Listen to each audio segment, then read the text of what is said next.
Recall that we studied the Sutram 3.4.22, Abhikshune Namulcha, which prescribes the affix namul as well as ktva. Let us now take another sutram which prescribes the affix namul. The sutram here is 3.4.53, Vitiyayancha. Now this sutram has the anuvritti of paripsayam, which comes down from 3.4.52. Here paripsa means tvara or haste. Now in the sutram 3.4.53, dvitiyayam ends in the seventh case, the locative case. It's a saptamyantam padam. We know what that means as per the sutram 3.192. Tatropapadam saptamistham. The term dvitiya denotes a upapadam. So the meaning of the sutram now becomes to express haste. The affix namul may be used following a verbal root when in conjunction with a padam which ends in the accusative case. That is dvitiyayam upapade.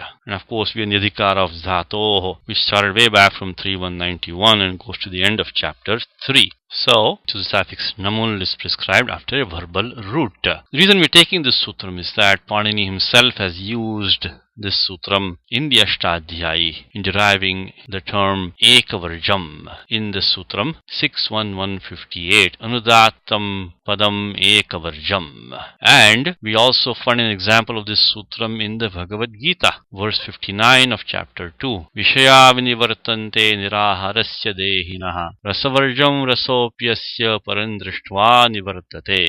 Varjam is derived from the verbal root vrij. The dhatu patha, it is vriji varjane from the churadiganaha. Remember that when we use a verbal root from the churadiganaha, the first order of business is to add the affix nich by 3.125, which at the end says churadibhyo nich. So we take vrij, add the affix nich by 3.125, remove the letters, the ending chakara of nich gets the sanya by halantyam, the beginning rinakara gets the sanya by chutu, and then 139 tasya lopaha. So we get to vrij plus e. Now we apply puganda laghupatasya cha 7386 and uran raparaha 1151 to get varj e, and varji gets the dhatu sanya by sanadyanta dhatava 3132. Nothing special here. This all we have learned before and applied many times. So now we have the derived dhatu varji. To this varji we now add the affix namul by this sutram 3.4.53 dvitiyayancha. And remember that we have to have a dvitiyantam padam as the upapadam, and here that upapadam is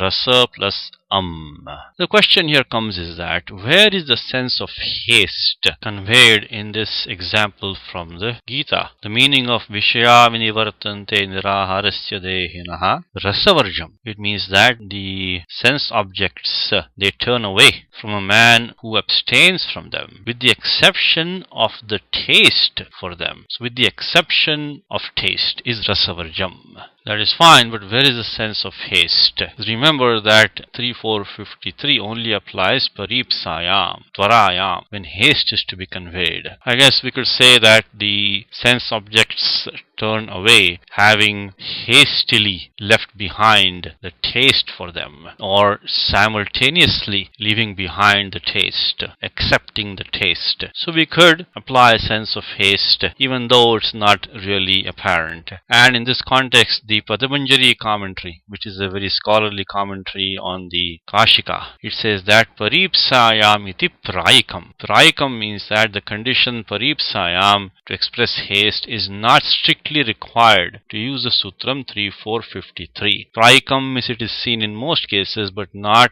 required in all cases to use 3.4.53. Now how does it infer that? This is inferred from the fact that Panini himself has used 3.4.53 in deriving the word ekavarjam in the Sutram 6.1.158 anudatam padam ekavarjam, even though haste is not apparent.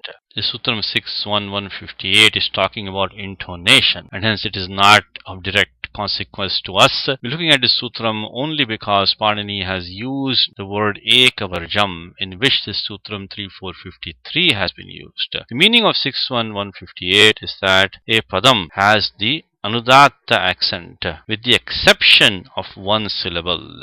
The exception of one, that is ekvarjam. Here also haste is not readily apparent, even though one can make a argument for bringing in the sense of haste, but to be honest it is a bit far-fetched. Okay, so this is how we justify the use of the Sutram 3453 in forming words such as rasavarjam, because Panini himself has used this Sutram in forming the word ekvarjam, even though haste is not apparent. We now complete this form. We remove the it letters in namul. The ending lakara gets its sanya by halantyam. The beginning nakara gets its sanya by chutu. The ukara gets its sanya by upadeshe jananasikait 132. And finally tasya lopaha, so we get rasa plus varji Now we apply inera niti 6451 to remove the nich affix, because it is followed by a pratyaya which has a sanya of ardhadhatukam, and it does not have a idagamaha. The affix namul, which after removing the letters is cannot take the idagamaha, because does not begin with a letter of the val pratyaharaha. The akaraha does not belong to the val pratyaharaha. So therefore inera niti applies, and now we have rasa plus varj which is rasa plus varjam. Now at this point the compounding between rasa and varjam would have been compulsory as per the Sutram 2219 Upapadam Mating, with the permission of 2220 Amaivavyayena. Let us recall the meaning of 2220 Amaivavyayena. It says that a Upapadam may be compounded with a avyayam only if the avyayam ends in the affix provided also that the affix is the only affix prescribed by the same Sutram which prescribes the Upapadam. What do we have right now? We have the Sutram 3453 Dvitiyayancha. This Sutram prescribes the affix and only the affix It does not prescribe any other affix. So as per 2220, the compounding between the rasa and varjam is allowed, and as per 2219 Upapadamating, the compounding would be compulsory. But the next Sutram in the Ashtadhyayi, which is 2221, Tritiya Prabhriti Nyanya Tarasyam. Padacheda is Tritiya Prabhritini Anya Tarasyam. That Sutram makes the compounding optional here. So that will be our next Sutram 2221. We will continue this example there and derive two forms. One where the compounding is done and one where the compounding is not done.